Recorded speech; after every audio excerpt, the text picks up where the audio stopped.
Diba,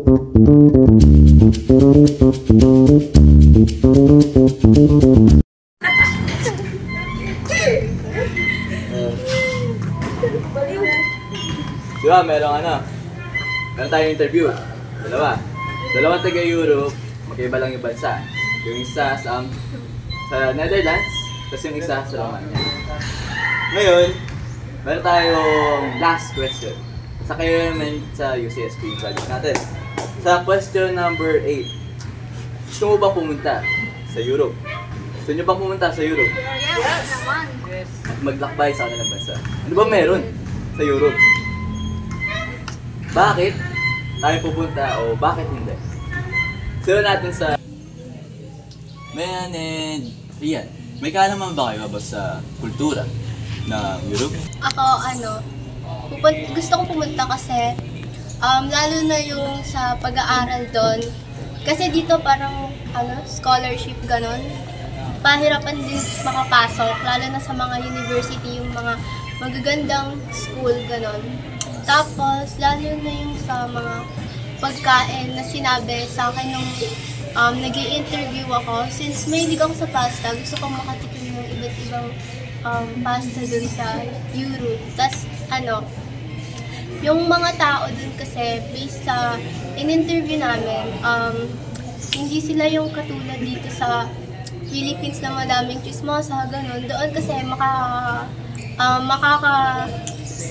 makakagala ka nang hindi ka pag-uusapan ng ibang tao, wala silang pakialam sa'yo. Ayun. Para naman sa akin, gusto ko rin talaga pumunta sa Europe kasi isa siya sa mga famous na diba, na mga gusto talagang puntahan ng karamihan. Tourist spot, maraming tourist spots doon. Tsaka ang gusto ko doon sa kanila, yung pinagkaiba na dito sa Pilipinas is, madali ka makaharap ng trabaho doon. Kasi sa kanila, walang pinipili.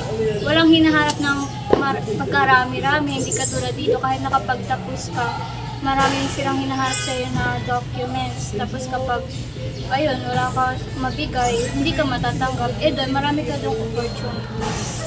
So, yung kinagandaan nila doon. Tsaka ang gusto ko din doon, yung the way sila manamit, yung fashion nila. Kasi pag dito sa Pilipinas, manamit ka lang ng pagka-ikli-ikli. Sabihin nila, wala kang manner sa sarili mo. Pero doon, normal yun sa kanila. Parang sa kanila, fashion yun. Fashion set. Yung sa education, yung sa education kasi nila doon is high talaga. Like high kasi yung government doon is prioritize talaga yung education. So like, inaanahan niya talaga ng pondo. So yung mga university doon is marami talagang libre or mura kasi doon niya inaano yung pondo. So really na talaga yung helpful sa student. Kasi mura na, tapos madami ka pang mano. And hindi porket mura, low na yung about nila. High din yung nila din sa education, kahit mura or libre. And yung kasi nila doon, yung focus kasi ng mga student, yung focus ng mga school sa mga student is pinapaano nila about critical thinking at yung sa skills. So, para ma-use din siya sa panghabang buhay, hindi yung para sa grades lang. And since may pondo doon, since yung mga teacher,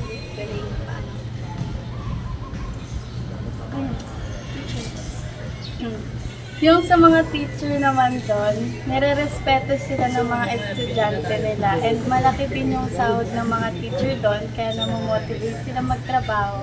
And meron din silang high standards pagdating sa education na alam mo talagang may matututunan ka and may maayos yung pagtuturo nila na meron ka matututunan.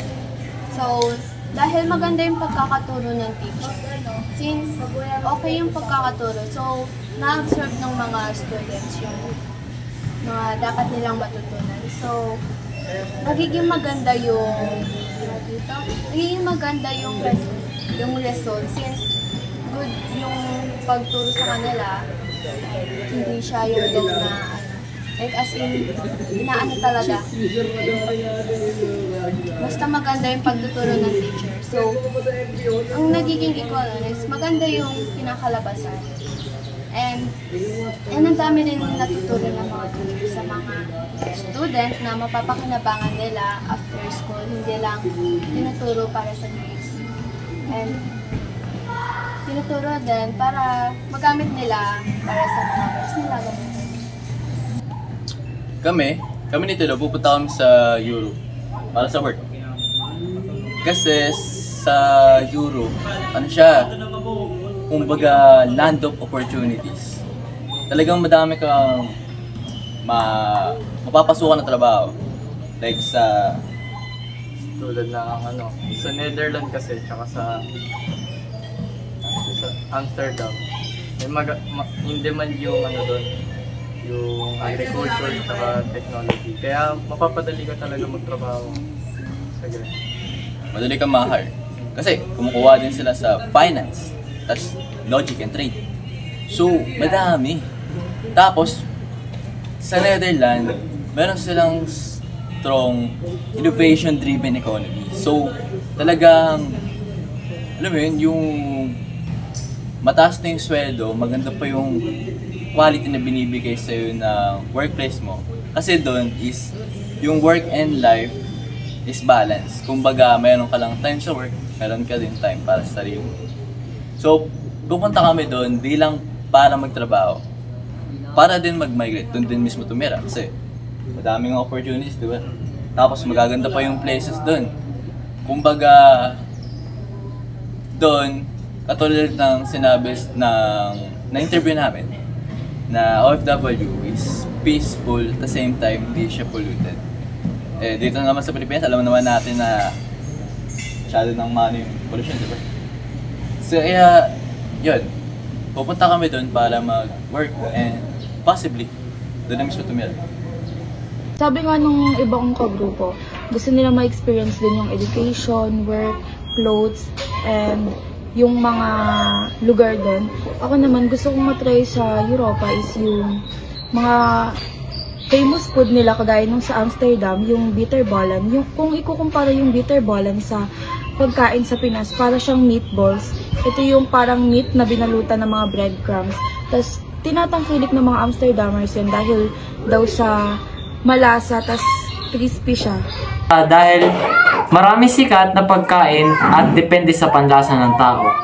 Marami sikat na pagkain gaya ng stroopwafels. Ang stroopwafels ay waffle na may caramel sa loob. At marami pang ibang pagkain ang masasarap doon. Kung ako tatanungin ko saan bansa ako ang pupuntahan ko is ang bansang in-interview namin kung saan is Denmark dahil na-curious ako kung paano sila makihalubilo, paano sila mamuhay araw-araw, and yun lang. Kasi kung dito sa Pilipinas, merong Filipiniana para sa babae. Kung naman sa Europe, meron silang kasuotan na may kasuotan silang tawag na to, embroidered blouse na tsaka vest with apron, which is nagustuhan ko dahil sa unique designs nito. Then, colorful din sila sa mga mata. Meron din silang pinapartneran din nila ito ng headscarves na maganda i-partner sa kasuotan nila. Kaya para sa akin, gusto ko lang siyang i-try kasi para unique lang din.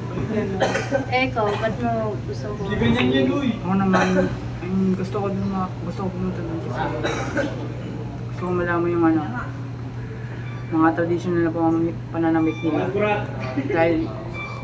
Dahil sinisimbolo ito